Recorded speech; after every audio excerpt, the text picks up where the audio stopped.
I heard footsteps pacing above me, drawers opening, boxes sliding across a wooden floor. But I don't have an upstairs. My small one-story house has always been just that. One story. I told myself it was the pipes, the house settling, my mind playing tricks on me in the dead of night. Anything but the truth. I finally fell asleep, dismissing it as exhaustion. The next day, something felt wrong. I was looking at an old family photo, one from my 5th birthday party. I remembered the cake, the presents, the cheap paper hats, but the faces, they were blurry. Not just faded with time, but intentionally obscured, as if someone had smudged them. And the names, I couldn't remember my best friend's name from that day. It was right there, on the tip of my tongue, a phantom word I couldn't grasp. I spent hours staring at it, a knot of cold dread tightening in my stomach. The memories felt like they belonged to someone else. They were my pictures, my house. But the feelings, the details, they were hollowed out. That night, the footsteps returned, louder this time, more deliberate. A heavy rhythmic tread, back and forth, directly over my bed. Then came the sound of something heavy being dragged. A wooden chest, maybe. The scrape was agonizingly slow, a sound that vibrated through my mattress and into my bones. I lay there, paralyzed, sweat beading on my forehead. I didn't dare move. I just listened. Then, a new sound, the creak of a floorboard, not from above, but from right beside my bed. Silence. A long, suffocating silence. And then I felt it.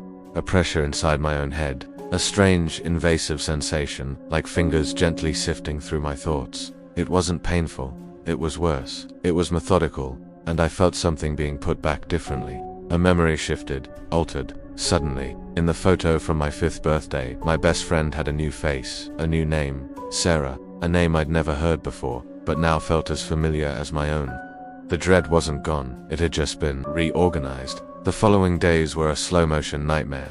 Each night, the footsteps came, and each morning, a new piece of my life was rewritten. My first pet, a golden retriever named Buddy, was now a black cat named Midnight. My memory of learning to ride a bike, the scraped knee and my dad's reassuring smile, was replaced with a sterile image of me riding perfectly on the first try alone. The house itself began to change. A vase that had always been on the mantelpiece was now on the bookshelf. A crack in the kitchen tile I'd stared at for years was suddenly gone, the surface smooth and unbroken. These weren't big changes. They were small, insidious edits. It was like living in a house that was constantly being redecorated by a ghost that was also redecorating my mind. I started leaving notes for myself. The vase is on the mantel. Your dog was Buddy. There is no upstairs. But the next day, the notes would be gone, or the words would seem like nonsense, written by a stranger. I tried to fight it. I stayed awake for 2 days straight, fueled by coffee and sheer terror. The house was silent, no footsteps, no dragging sounds. I thought,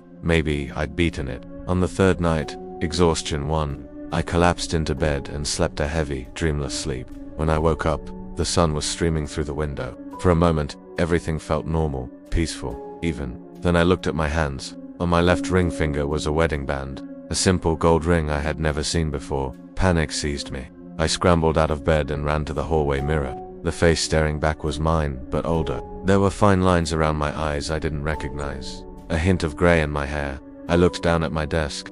A framed photo stood there. It was me, smiling arm in arm with a woman I didn't know. A wedding photo. The note I'd left for myself was still there. It read, "Don't forget you love her." The entity upstairs wasn't just rearranging memories. It was building a new life for me, brick by brick, memory by memory. A life I didn't choose. A life that wasn't mine. Who was this woman? Where did she come from? The feeling of love for her was there, a deep and genuine warmth in my chest, but it felt implanted, artificial. It was a borrowed emotion that night. The footsteps were softer, quieter, almost comforting, and for the first time, I heard a new sound, a faint, distant humming, a lullaby. I realized with a fresh wave of horror that it wasn't just taking things away anymore, it was adding them. It was building a world for me, a cage made of pleasant, fabricated moments. I had to get out. I threw on a jacket, grabbed my keys, and ran for the front door. I twisted the handle, locked. I fumbled for the deadbolt. It wouldn't turn. It was fused shut. I hammered on the door, screaming until my voice was raw, but the sound was muffled, swallowed by the silence of the house. I ran to the windows, but they were the same, sealed, trapped. I sank to the floor, defeated. That's when I saw it. A door in the hallway that wasn't there before. A small, unassuming wooden door. My heart pounded against my ribs. I knew where it led. Up slowly, I stood up and walked towards it. My hand trembled as I reached for the cold brass knob. Part of me screamed to run, to hide, to do anything but open that door.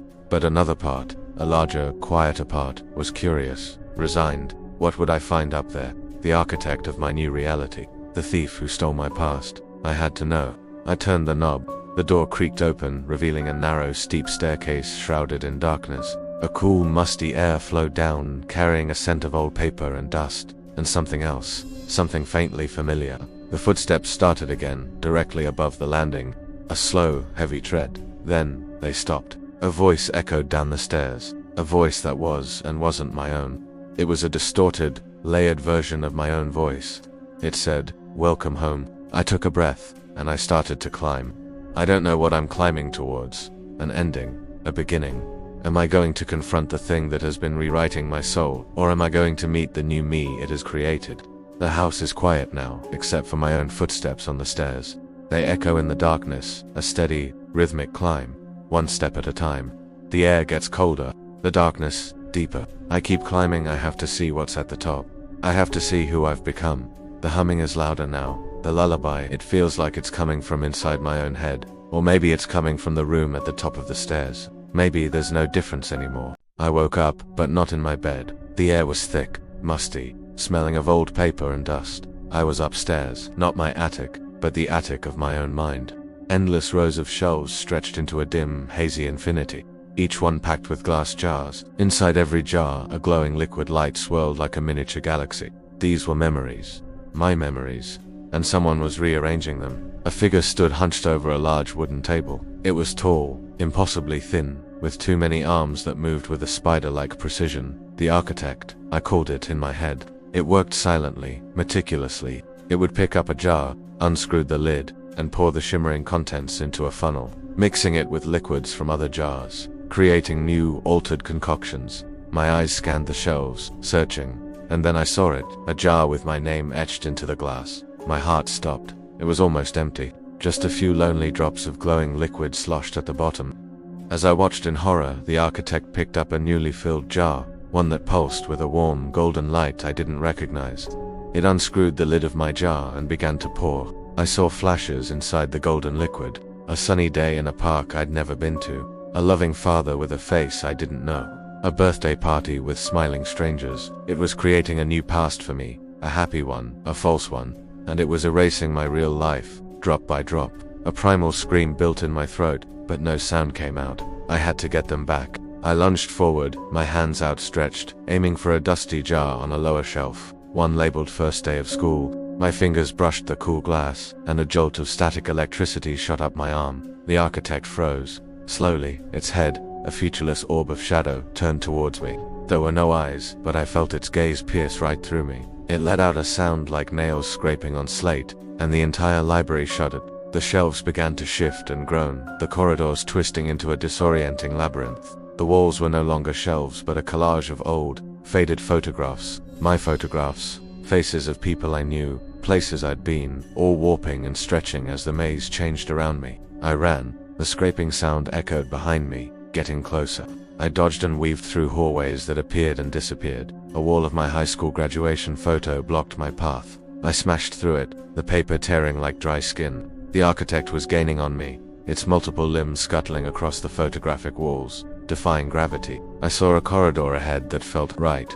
A faint, familiar light pulsed from the end. It was the jar containing the memory of my real mother's lullaby. I sprinted towards it, my lungs burning. The architect was right behind me, its shadowy hand reaching for my shoulder. I snatched the jar just as the floor beneath me gave way. I was falling, tumbling through a vortex of fractured images and screaming whispers. The jar was clutched tight to my chest, its warmth a small comfort in the terrifying darkness. I slammed into something soft. My eyes flew open. Sunlight streamed through a window I didn't recognize. I was in a cozy bedroom, pictures of a smiling, unfamiliar family on the nightstand. A woman's voice called from downstairs. "Honey, breakfast is ready." It wasn't my mother's voice. I looked in the mirror. My face was mine, but it felt wrong, like a mask. I was a guest in my own body, trapped in the life the architect had built for me. Everything was perfect, too perfect. But then I heard it, a faint rhythmic sound from above, coming from the ceiling. Scratch, scratch, scratch. It was looking for a way back in, or maybe it was reminding me that a part of my real self was still trapped up there, waiting, and it wanted the rest of me to join it. Thanks for watching. If you've ever felt like a memory wasn't your own, let me know. And don't forget to follow for more.